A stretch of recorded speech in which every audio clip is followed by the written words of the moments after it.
Ho, ho, ho. Happy Christmas to you all. Nollaig gCéadaoin Gaeilge. Welcome to the Christmas special for 2024. Fáilte chuig agrán speisialta na Nollaig, gábhíle is a bheith cahar. I'm not sure how festive this will necessarily be. Nílas agam cé festive no Christmassy agus a bhaid an episode seo. Just like last year, it might be a quick chat about Christmas at the start and then off on a few different tangents, other directions. Chance ma go mai sé cúpla nómaid faoi Nollaig ag tús an show agus an sin ag dul I trona eile. But we'll see. Ach, feici much arénos. Happy Christmas to you all. Nollaig gCéadaoin Gaeilge. Hope the Christmas season is going well up until now. Tásúla gom gohfuil séistre na Nollaig ag dul go maith. Good show, and you might be listening to this on Christmas Day, Christmas Eve, because there won't be an episode next week. Ní bhaid episode ag teacht amach an seachtain seachtain. Actually, I'll say the schedule for nGaeilge Weekly now, since more people will be listening to the start of the episode than the end of it, unfortunately, because people will tune off. That's how podcasts work. So on schedule le haid séisre na Nollaig agus tús gábhíle is a bheith cuaig. The schedule for the Christmas season and also the start of 2025 is as follows. There won't be any episodes coming out next week. So next Wednesday is Christmas Day. So ní bhaid aon agrán ag teacht amach an seachtain seachtain ar nói gCéadaoin seachtain sin lá Nollaig. So ní bhaid aon rud ag teacht amach ar an lá sin. The following week, there will be an episode coming out for New Year's Eve, the New Year's Eve special. So by agrán speisialta lai ihe chin blina ag teacht amach. But there'll only be one version of it coming out. Ní bhaid ach legan amháin den show sin ag teacht amach. There will not be the three versions as there normally is. Ní bhaid the three legan tifriúil mar a bhíon mar is gnách. So there'll be one episode, it'll be around the NÍOS SIMPLÍ kind of level, by say simple a level sin NÍOS SIMPLÍ. So that'll be coming out on New Year's Eve and it'll be recorded on New Year's Eve. So tafod for a air ihe an blina agus by say teacht amach ar an lá chéine. After that we'll be on our annual break, which we take at the start of every January. So thrice é sin by mids ar mrisú blintúil a hogan mas gach mianer. So we'll be off the 8th of January, no episodes, the 15th of January, no episodes. So an 8 lá agus freisin an Google lá déag ní bhaid aon nGaeilge Weekly ag teacht amach. So no nGaeilge Weekly those dates. And then we'll be back properly with a full schedule from the 22nd of January. So by means rash Mars Garrett an dara lá is fihid sa bhíanar. So sin an plan. So, Christmas. As I've already mentioned, mar Louis May Hannah féin, I'm not a massive Christmas guy. It's not that I don't like it, ní mé ag rá nach matlam an Nollaig, but it's not too important for me. It's not really a massive thing in our family. Ní rud an a war in our glown. I suppose for me now, as someone living abroad, is dócha domsa anis mar chuna aigen agus mar éireannach imime chonaí haar lear. The biggest thing is going home for a week. An rud is smó ná dul bhaile dul arás go héireann ar feadh seachtaine. I only go home 3 times during the year. Normally it's ag ná téim arás 3 or I ri na blina.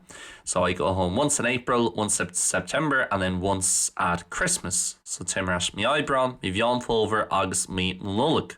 Normally for a week each time. It's ag ná seachtain amháin gach, or sometimes maybe one of the 3 times I'll extend a bit ornta. Déanam tréimhse níos fuidse, nó fanam tamil níos fuidse, Ceann na 3 huair sin. So one of those 3 times. But Christmas obviously is the one that always I go home for a week. I go only téim arás ar feadh seachtaine don Nollaig. I'm lucky in that sense. A lot of Irish, of course, can't go home this Christmas or any Christmas along Airnig timplan down ní féidirló dul arás an Nollaig seo, no aon Nollaig, because they're maybe living in Australia, New Zealand, the US, Canada, sean school siad san Austral, Nua Héileán, Canada, na Stáit Aontaithe, and they can't afford to go back, or it's too far, tá sé roiáda, nó ro chustasach, or maybe if they're somewhere illegally, they can't leave and come back anyway. Ní féidir le teacht arás má tá siad an sin in lai an dlí arénos. And they might never be able to come back. Seans ma nach mai siad in an táthras go zo. So I'm lucky in that sense. I can just take a flight, 2.5 hours, and I'm back in Ireland. Tá arm mad le sin, gur féid lon etels a hógáil, gá org le, hart an am sin, agus tá mé arás in Éireann. So that's the plan. This weekend, I'll be going back on the 22nd of December on Deir Seachtain a seo, by me ag fiú Éireann on Dar Law is fit, it's a bhí na Nollaig. Unfortunately, we'll be flying into Dublin Airport in Zurchord by me Getzels here for Fáileach Clia. I know I've spoken many times about Dublin Airport on the show. Tá sagam gur omi or around me ag labhairt faoi airport Fáileach Clia on show River show. But I'll continue to do so because it's my least favorite airport in the world. It's Fulham on the airport sin. But you know what? I'm not sad. At the same time, I have a lot of good memories from Dublin Airport, as does a lot of people listening to this podcast. I'm keen go an scéal céanna ag a lán daoine ag éisteacht leis an budcréile show, because as much as it's a terrible airport, the way it's built, it's Fulham an chuí a churthaítear agus tógtar stoch an Airport. Ach, you still have a lot of good memories from it, because of what you associated with. Fós domsa arénos being along cuimhní maithe agus cuimhní deasa agam ag buint leis an airport because of what kind of happens around it. You know, I have good memories of start and holidays there, for example. Along cuimhní deasa agam mad le beidir tús a chur a lei in the Sierra, and that's where it starts. And you know, I'm off to Spain or Italy or wherever to my dulga, gdí Nidal, gdí an Spáin or Payach. But also, as well as that, Cove Maithe sin, nowadays, when I fly in there, it means I'm going home, which I only get to do a few times a year. So lá tá nniu am, chilíonn sé go bhfuil mé ag dul bhaile, agus ní féidirlam é sinna dhéanamh ach cúpla ór ar na bliana.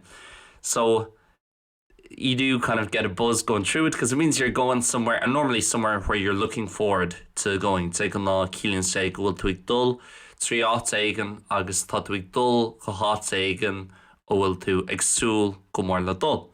And I'm sure a lot of people have that, especially those Irish living abroad. Tá mé cinnte go na rud céan ag a lán daoine go háirithe na hÉarnig ina gcónaí thar lear. And when they're coming back for Christmas, they're tá siad ag tátarás go Éireann dul Nollaig. It is kind of a cool feeling and something I think most people look forward to. It's really a chud smó do dhaoine ag tanú leis.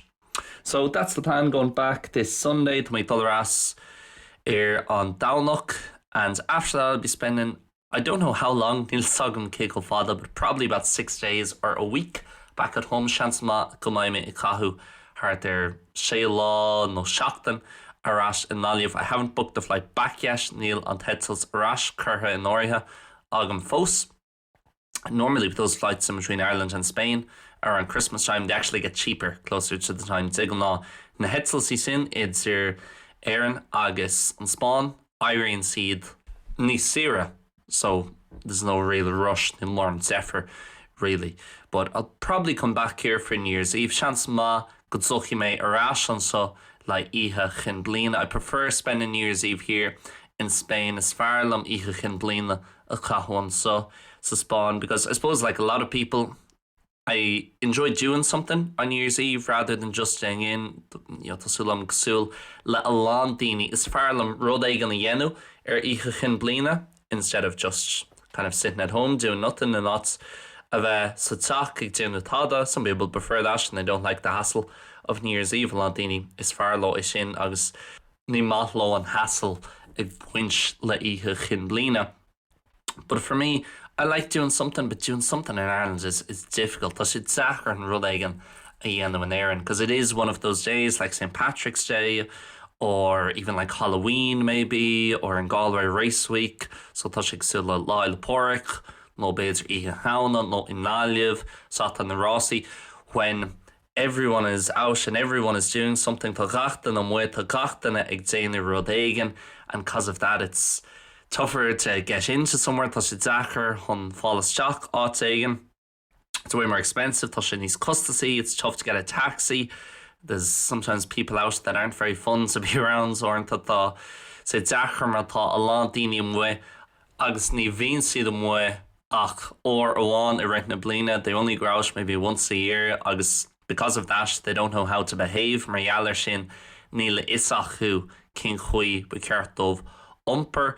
So it is a bit tricky. There's always something going on. They're going to Nollaig and Shul. Spain I much preferred here because it's kind of just a normal night here. Or it's a busier night. It's ihe níos gnóchi I gandaus. But it's kind of like a normal Saturday night or Friday night. Tá sé súla gná sathar nó gná ine. It's not too crazy. It's still easy to get a taxi. Tá sé fós éascáil an taxi at all. It's not like bars that are normally free in a charge again. Níl títhe torfna a bhíonn siar an ascad ag an ná ag géirí agad wet. It's kind of just like a normal Friday or Saturday night, certainly in Seville or Enos, an seo is Seville. So I'd like to come back here for New Year's Eve, and also just as I've said before in the podcast, mar dúirt mé rive an bud craile. I guess if I'm going back to Ireland, because I can go back when I want, mar tá mé an dalarash nar tá mé géirí, because my job is fairly flexible.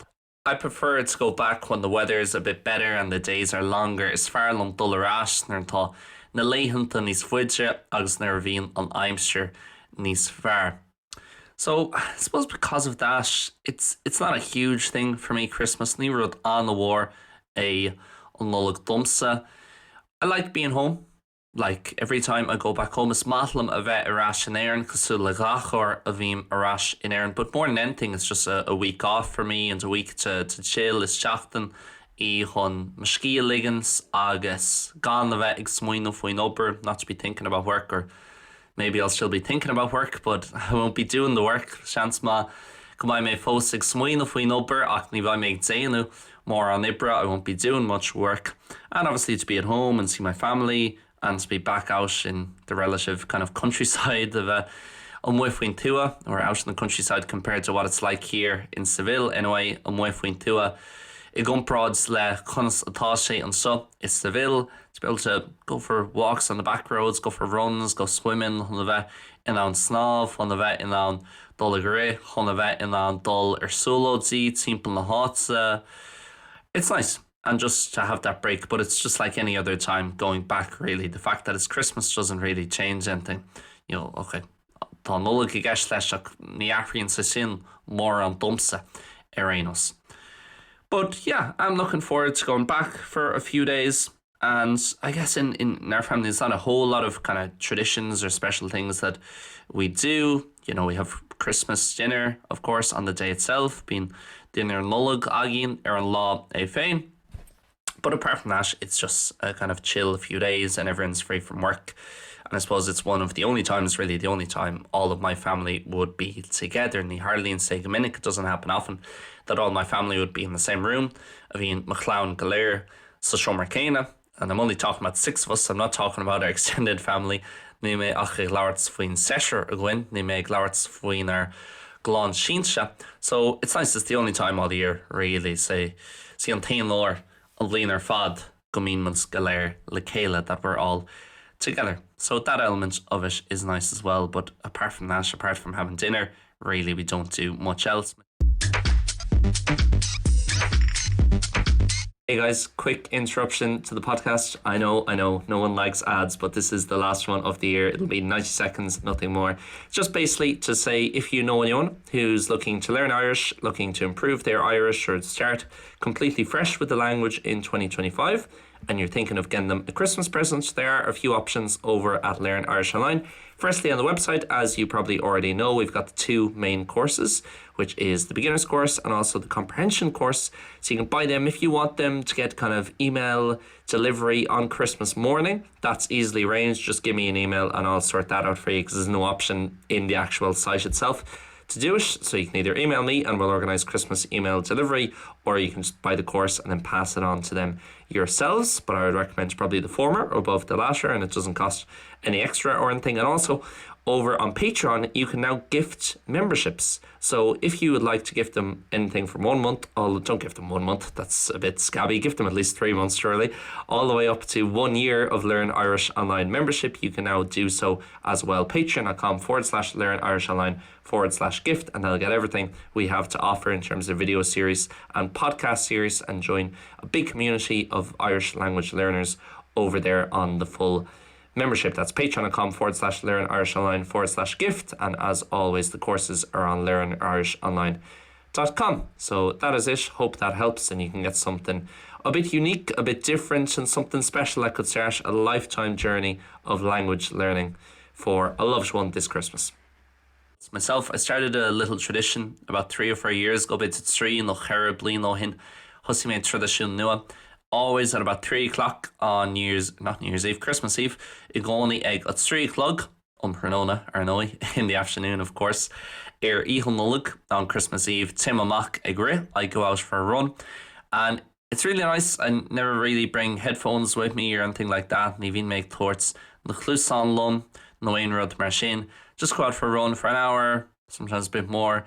And it's kind of starting to get dark and you have the sunset if the weather's nice, mátá an aimsir gadas, being lína grain agat, and to be able to kind of come back as the sun is setting agus lína graine stool a bheith an soch the rash, and it's just something I've always liked doing, go for a run for an hour or a bit more, a bit or buganini smó, ná or chlig hart an am sin hart 3 o'clock Pranona ihe Nollaig, and go by myself and just think about how happy I am to be back. Swin of we cake of sásta agus rion my hun a bheith arash in Éireann. But honestly, apart from that, I don't have too many more traditions. Like I say, for me, it's just kind of a few days off and a few days to chill and a few days to be back at home. Just couple of law hun a bheith sir an loper, it's couple of law hun a bheith tilal amach arash in Éireann. So that's the plan, really. Other Christmassy things that I like, ruddy yellow madra leis an Nollaig a had níl lum. Ceol na Nollaig, tá níl ceol na Nollaig lum. For someone who's not a massive Christmas fan, I do like Christmas music. If I had to pick one Christmas song that stands out, I think I would have to pick 2. They'll make her Ar an Amháin of Fiocu, no better Chaharan of Fiocu, Ceapam Granóhin. I think I would choose Fairy Tale New York, obviously, but that's a very basic answer. Ceapam is Fragger on Vonasach é sin. But also another one I love, Last Christmas by Wham. Last Christmas le Wham. Tá níon an cheann sin go mór liom. I think for a lot of people nowadays, ceapam le ha lán daoine slá atá an Johann. That's kind of almost like a joke song for people. Tá sé sin cos ule our size jokey le ha a lán daoine. But for me, I love it. I think musically it's a great piece of music. Ó heh ceol words ceapam is piece of ceol líntach. So I really like that. And what other ones do I like? In terms of more modern ones, Madsir le Ceann níos nua aimsithe. There's a really good one by Train called Shake Up Christmas or Shake Up Xmas. Agus tá níl an ceann sin go mór liom. If I had to pick one from this century, they'll make her ceann éigean around on Gid So. I'd probably pick that one by Train. Seans ma gur an móhin an ceann sin le Train Shake Up Christmas. But there's a lot of good ones. Wonderful Christmas Time with Paul McCartney.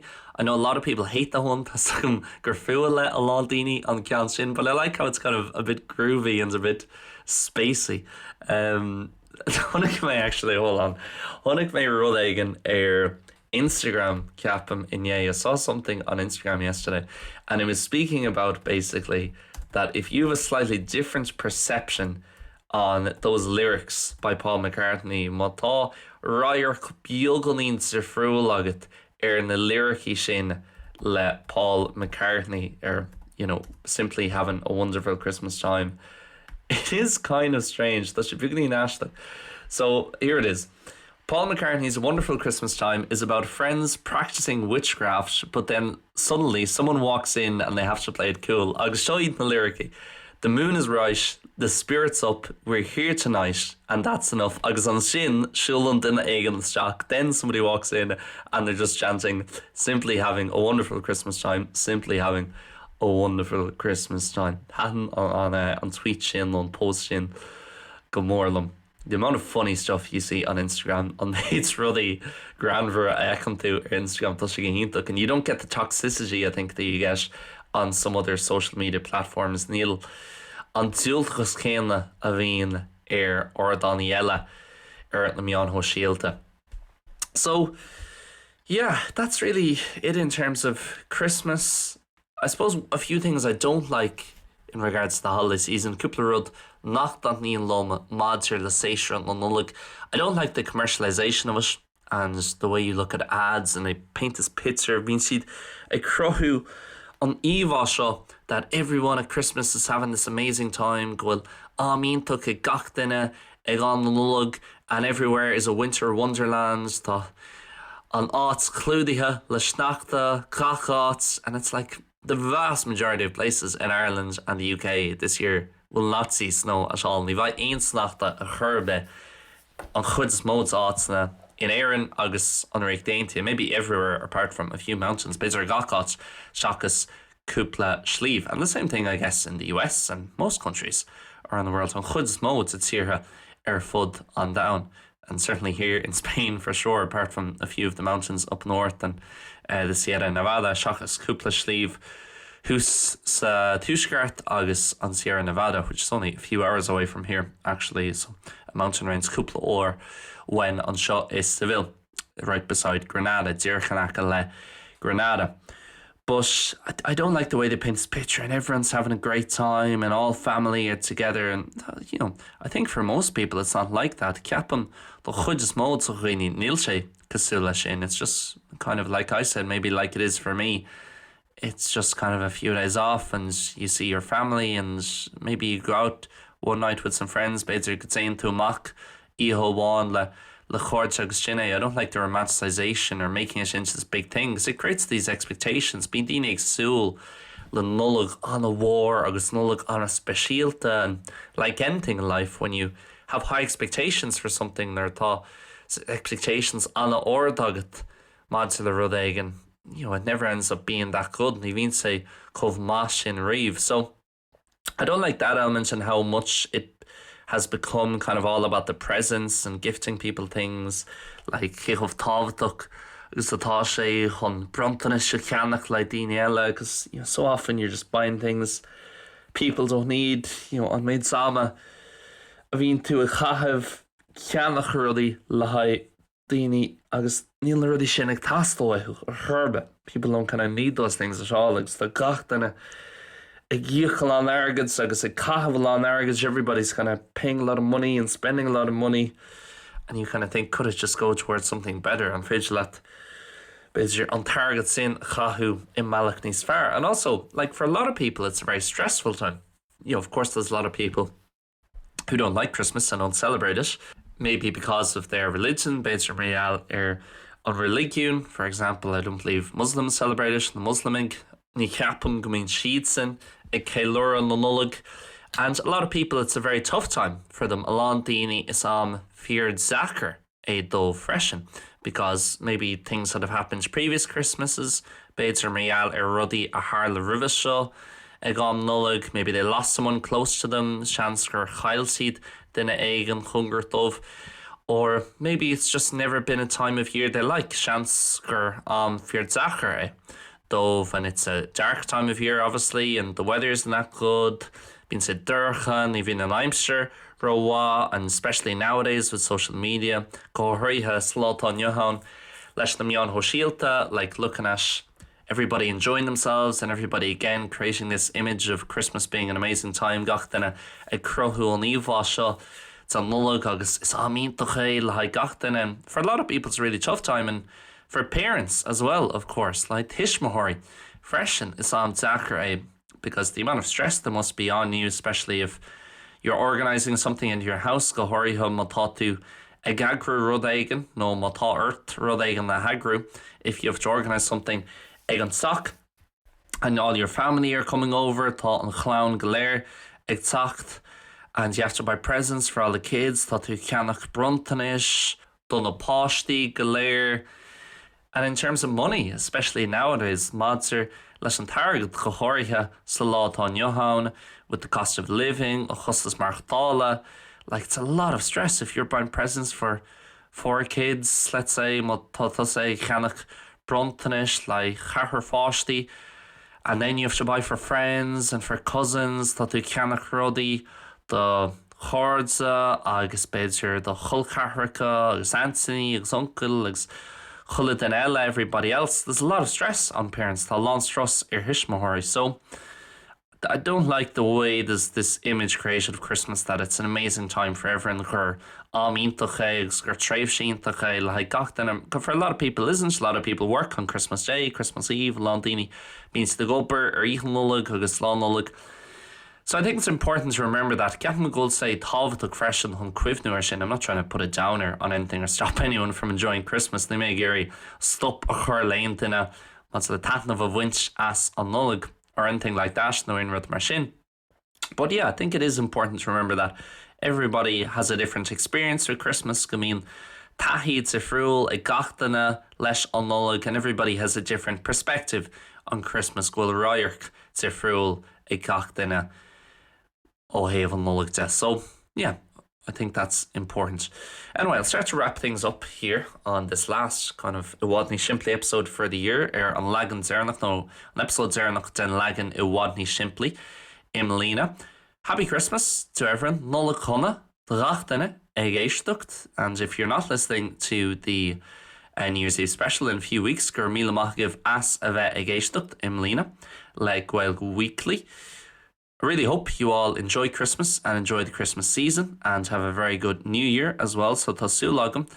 Go mun hi sibh taitneamh as séisir na Nollaig. Go mai sibh an taitneamh a bhaint, and that, yeah, you'll all be helpful and kind and loving to the people around you. Go mai sibh an a bheith chinálta agus grábhar agus charúil leis na daoine timpealarmh. And that all goes well. Agus garachi gachrad kama, especially to those people that I mentioned, you know, parents that are probably under a lot of stress at the moment. Gohori ha na tishmahori of I alon stress erhu at the moment. Na leichen to shud these days. So really hope everything goes well and everyone enjoys it. Tasulagam garachi gachrad kama, agus gobunin gach den tatnavas. And as always with the Christmas special, more than anyone else, I would like to wish a very, very happy Christmas. Broadlam. Nollaig anna honna a gael whig na hearnig chimpel launa nach féid lo dul arash geherin Imlína. So to the Irish around the world that can't go back to Ireland this year, because I know it's a lot of people who listen to this podcast in the US, Canada, New Zealand, Canada twice, where else, Australia, so San Austral and Rictaintia, Staatsaintia, Canada, New Zealand. And while some of them might be able to go back, chans ma my chuideachu in on Dollawalia, Imlína, I know a lot of them won't be able to, and it's very tough not being home for Christmas. Tá sean sacher gan a bheith arás Walia Dul Nollaig. So a very, very happy Christmas to anyone who isn't going back. Nollaig anna honna daine nachhfuil ag dul arás, and I hope you can still enjoy Christmas, that you won't be too lonely, and that you can still get some type of benefit and joy out of this Christmas season. Come on, she fóstan on taitneamh éigean agus glinder éigean of winds as séisir na Nollaig Imlína. And that is it, guys. Big thank you for listening today and throughout the year. So míle buchas as a bheith geisteacht inniu agus ri na Imlína. But we'll be back anyway on New Year's Eve with the New Year's Eve special. Baim zarash einos íchachin Imlína. Le hagran specialta eile, and that'll be coming out on New Year's Eve by sin amach ícha cin Imlína in a few weeks a gceann cúpla seachtain. So happy Christmas again. Nollaig chuna Ghaeilge Weekly a ríis. Goodbye and God bless. Slán agus Bannacht.